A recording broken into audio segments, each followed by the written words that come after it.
Good evening, everyone. What I'm in the process of doing tonight is paving the intermodal yard. I've been standing here for about 20 minutes trying to figure out the best way to do this, whether or not I wanted to try and use joint compound to do this area or not. And I've used joint compound in the other areas and let there be light. Okay, so I thought that one was burnt out.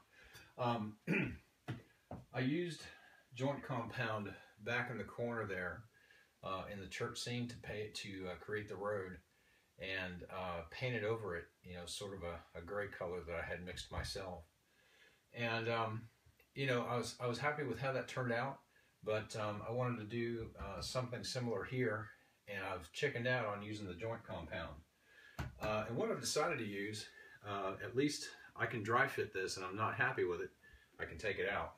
So another advantage over joint compound.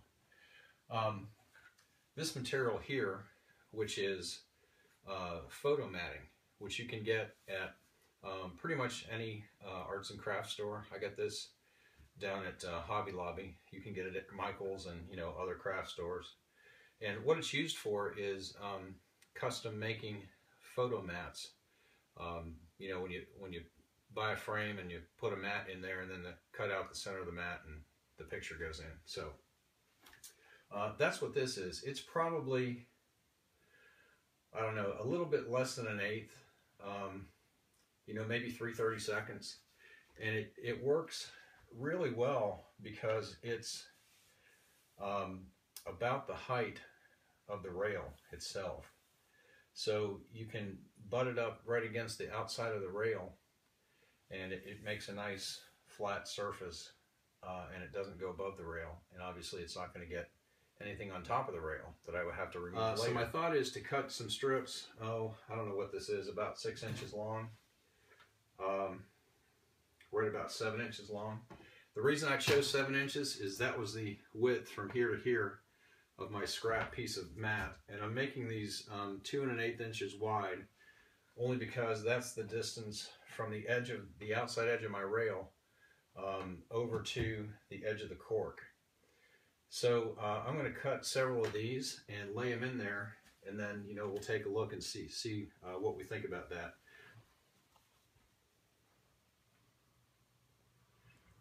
So here I'm just running some locos across, and you can see that these aren't glued down yet. There's no drag or anything from the locos on those concrete pads. Alright, so let's hope Mr. Murphy doesn't come visit us here. I've just got everything dry fit in here for the moment, and as you can see by looking at the end of these, I'm going to have to do some fill underneath between the ties. This one's raised a little bit, so when it glues down it'll be fine, but here we go. And hopefully that center strip will kind of slide out of the way. It's just resting in there right now. I made those centers 1/2 inch wide, and it looks like that's working pretty well.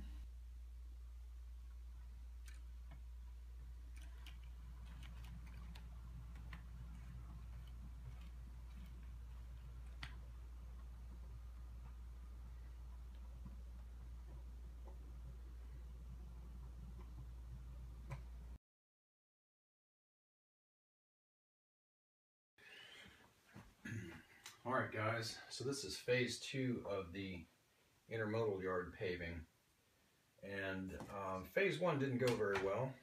You saw the initial idea that I had there, and the paper didn't work very well. So what I'm doing is I'm unchickened out now, and I'm going back to using drywall compound. I've got the first section in. I actually forgot to start recording here, so I'm going to do that. And what I'm doing is laying down this 1 inch painter's tape across my rails, and I've decided that I'm going to go ahead and pave the area between the rails first, and then I'm going to come back and do something else. All right, let me restate that. I'm going to pave the area between the sidings first, and then I'll come back later and pave between the rails. And I just wanted to make sure that I get this tape off of here, that is going to look all right, and my technique is going to work. So I'm just making sure I've got a turnout right here. So I want to make sure that I have it well protected. So I probably should have done this first, but anyway. And there's also a turnout down at this end. I'm going to be several inches away from it though when I stop paving, so I'm not concerned too much about that. All right, so what I have here is about a 6-inch spackling knife, putty knife, and I'm using just a regular old 1.5-inch putty knife to kind of drop the drywall compound down between the sidings here, and you know, just kind of blobbing it in. And this is it's wallboard joint compound, DAP is what I'm using. So the trick is to not get too much in here, otherwise it's really hard to pick up off the layout once it's in. So I'm just taking the 6-inch, and I'm laying it on the other siding here, which has the tape on it, and I'm just drawing it back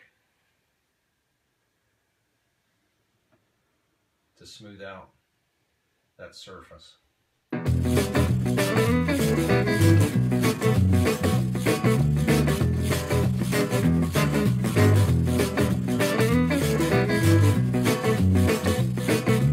One advantage to this material is obviously it's made for patching holes. So when you get done, if you've got, even after it's dry, if you've got some holes or low spots in your paving, obviously you can just come back over it just as if you were patching a wall.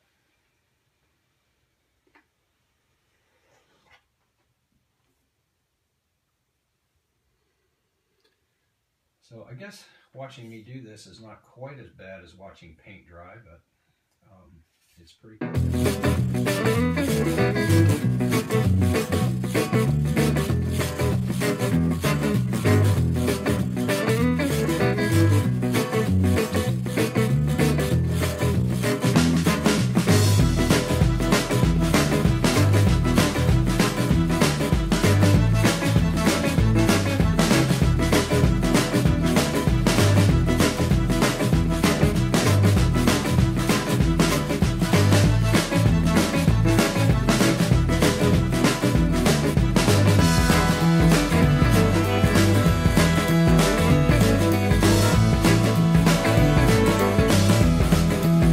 Okay, so here's the all the paving's done.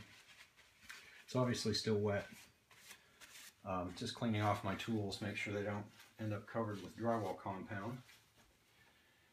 And I will pick the camera up here, show you what it's like so far. And again, it's got some divots in it here and there. You can see one there, one back over here. You know, again, the edges I will true those up later on when it dries.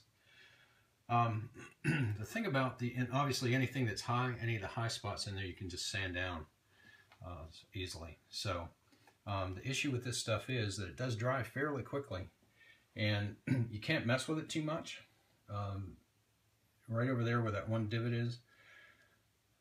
is probably starting to dry out there, and I think I drug the knife over there and pulled some out. So I'm just going to let it go for now, and once it's completely dry in a day or so, I'll come back and sand it and true up the edges and put some fresh compound in all the wet spots. So all of the track is covered. Derek, don't worry, no track was harmed during the recording of this video. I know you get upset with me when I set bricks on the track, but I've actually got some of that cardboard, some of this cardboard stuff that I was using under the bricks. So, not to worry. So, I guess that's it for now. I mean, how exciting can a section of paving be? So if this turns out well, my next paving project will be over here at the lumberyard, and I'm pointing and you can't see. Over here at the lumberyard. Again, we still have all the crap in the train room. So this will be a fairly major project. That took almost an entire can of drywall compound. This over here should be a little bit better. The track is, well, actually it's going to be the same because it was on cork over here on the intermodal, so, and it's just sitting on a flat surface here, so it's going to take quite a bit to do this. At least the good thing is I don't have a whole lot of turnouts in here. So let me know your thoughts over here on the intermodal yard. Right now obviously I don't have anything, nothing down between the rails. Give me some of your thoughts on that, whether when I come back and do the rest of the paving, should I put stuff between the rails, or should I put ballast, should I pave with drywall between there, or should I just put ballast down? Let me know what you think. I'll figure something out. It may be a version of the maybe that photo matting material, because it's white on the backside. I don't know how it would paint up though. That's my only concern there. So anyway, I'm going to cut this one off for the night, and appreciate all the comments, new subscribers. Go ahead and subscribe if you're not currently a subscriber. If you like the video, give me a like. If you don't like it, give me a dislike and tell me why, so I can improve. Thanks guys, talk to you later.